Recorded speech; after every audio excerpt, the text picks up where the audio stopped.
Madame, Monsieur, bonsoir. Bienvenue dans votre journal à la une de l'actualité toulousaine de ce lundi 26 janvier.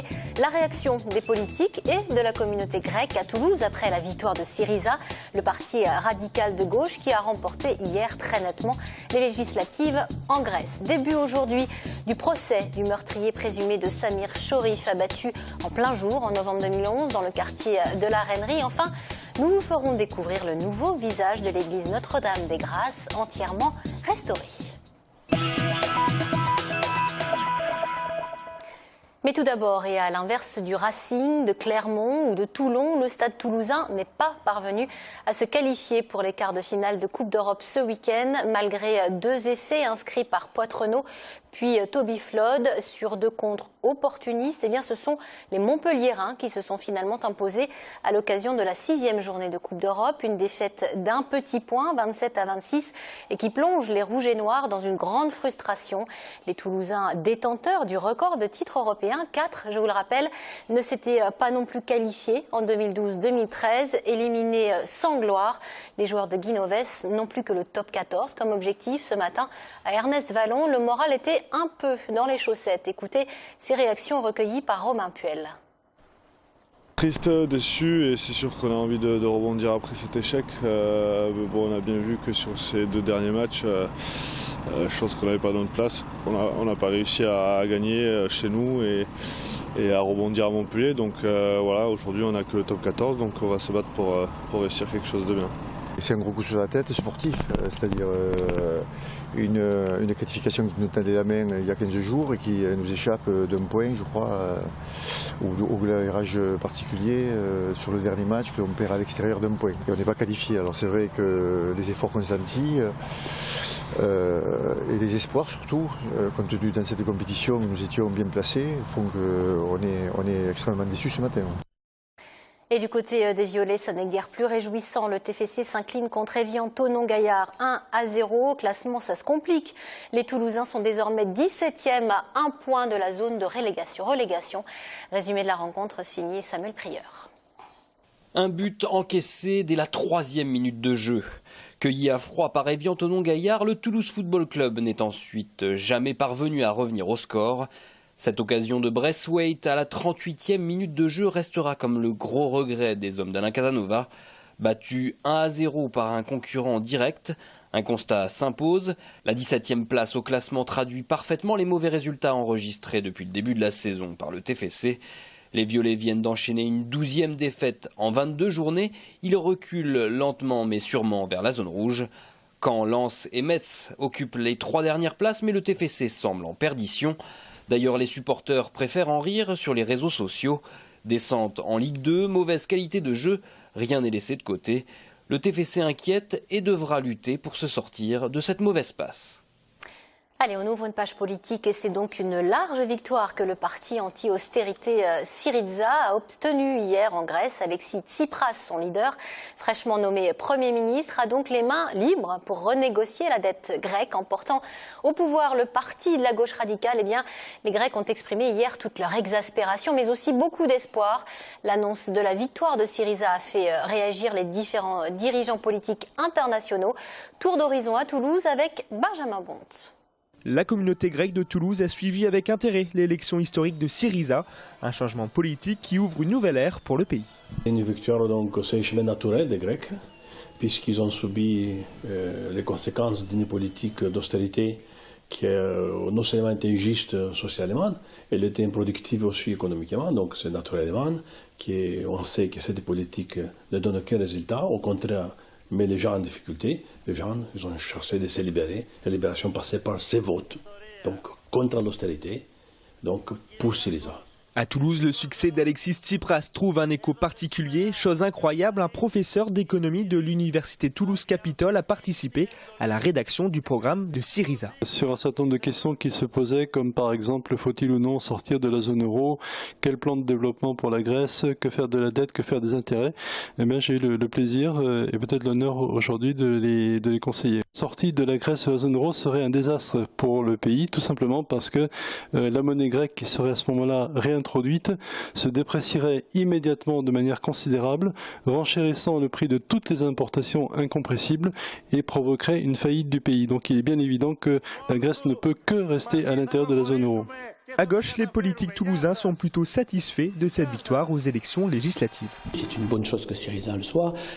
Et ensuite, il faut évidemment que derrière, cette équipe apporte avec l'Europe toutes les solutions pour qu'en Grèce ça aille mieux demain. Ce que nous souhaitons tous. Il y a des expériences comme Syriza en Grèce et comme Podemos par exemple en Espagne dans quelques semaines qui peuvent ouvrir à la voie à une autre politique et le Front de gauche est prêt avec le parti de gauche et Jean-Luc Mélenchon à relever le défi de pouvoir appliquer cette autre politique en France.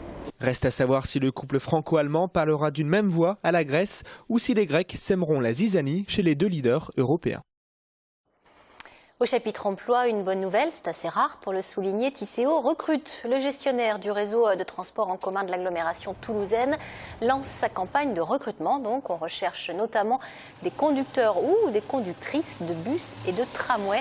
Une centaine de postes sont à pourvoir, avis aux amateurs donc.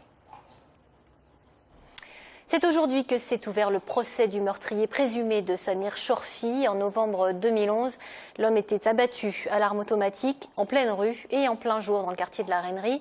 Le procès de Reda Metcherou, son assassin présumé, a commencé ce matin devant la cour d'assises de Haute-Garonne. On écoute les avocats des deux parties au micro d'Anna Guerre et de Jessie Perrier. Les faits sont là, les faits sont têtus. Il n'est contesté par personne, même pas par l'accusé, que c'est lui qui a tiré sur Samir Chorfi. Les témoignages, les constatations médico-légales, les constatations scientifiques, techniques, prouvent que ce qu'il nous raconte n'est pas vrai. Il y a deux versions opposées. La version de l'accusation qui dit c'est Reda Metcherou qui est allé chercher une arme et qui a tiré sur Chorfi. Et la version de Reda Metcherou qui dit non, moi je n'ai jamais eu d'arme, c'est lui qui s'est avancé vers moi avec une arme et dans un corps à corps je l'ai désarmé et ensuite malheureusement j'ai tiré et j'ai été incapable de maîtriser cette arme qui m'échappait totalement. Voilà, nouvelle journée d'audience demain et délibération mercredi que nous suivrons évidemment. En bref, à noter qu'à l'appel de 5 syndicats, les conseils prud'homaux ont suspendu l'ensemble de leurs audiences aujourd'hui à Toulouse. Ils protestent contre le projet de loi Macron, projet débattu pendant 2 semaines à l'Assemblée nationale. Il prévoit notamment l'extension du travail du dimanche, la libéralisation de certaines professions réglementées ou encore la réforme des prud'hommes. Et il est question ici de raccourcir les délais et de favoriser l'intervention de juges professionnels au détriment des conseillers prud'homaux.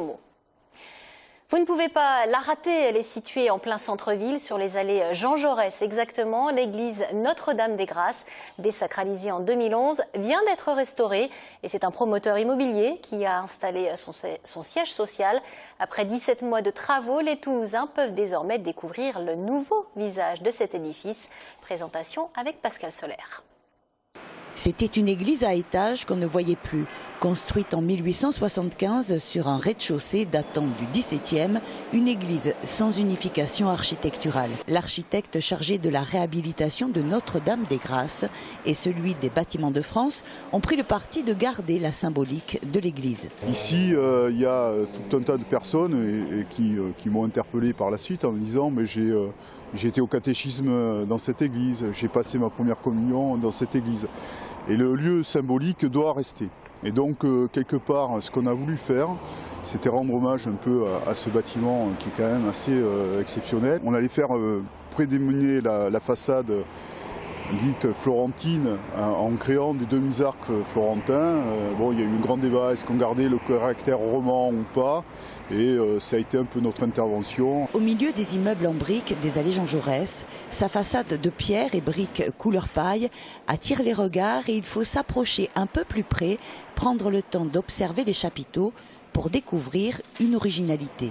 Les visages de 2 maires de Toulouse, Pierre Cohen qui a posé la première pierre et Jean-Luc Moudinque qui vient d'inaugurer le bâtiment. Dans les églises et les cathédrales, il y avait toujours la présence de notables ou de généreux mécènes, soit peints sur les figurants du vitrail, ou sculptés dans les gargouilles ou sur les bas-reliefs de l'église. Et on voulait que ça représente un petit peu aussi ce qu'est ce moment d'histoire de Toulouse à travers on va dire les portraits des deux maires. Ils sont dos à dos pour je sais pas si le bâtiment durera à l'éternité. C'est un choix qui a été fait par à la fois le maître d'ouvrage privé et l'architecte.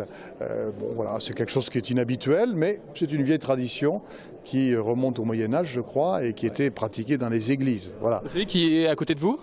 Ben, écoutez, évidemment, j'ai l'habitude qu'il soit à côté de moi. On a plutôt été face à face pendant toute notre vie, parce que là, pendant un certain temps, on prend un peu de recul et on regarde chacun de notre côté.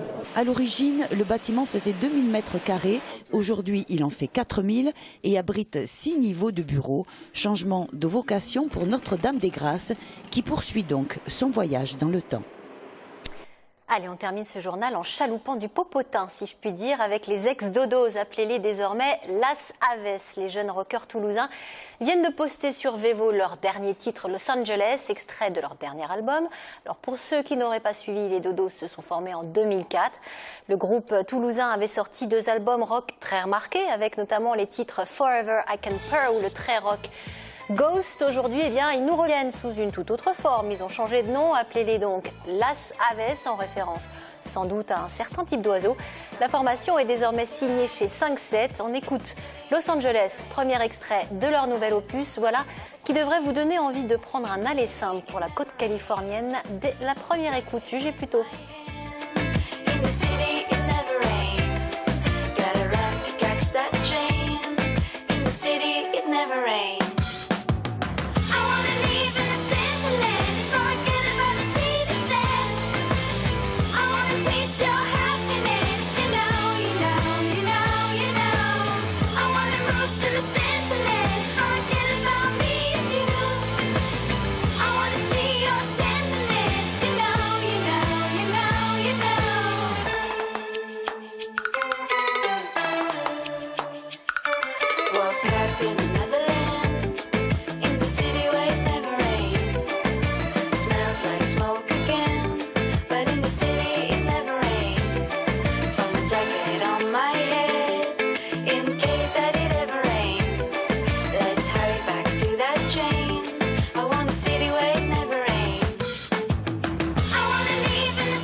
Voilà, Los Angeles des Las Aves ex-dodos qu'on espère très bientôt en concert à Toulouse. Fin de cette édition. Merci de l'avoir suivi. Excellente soirée sur TLT.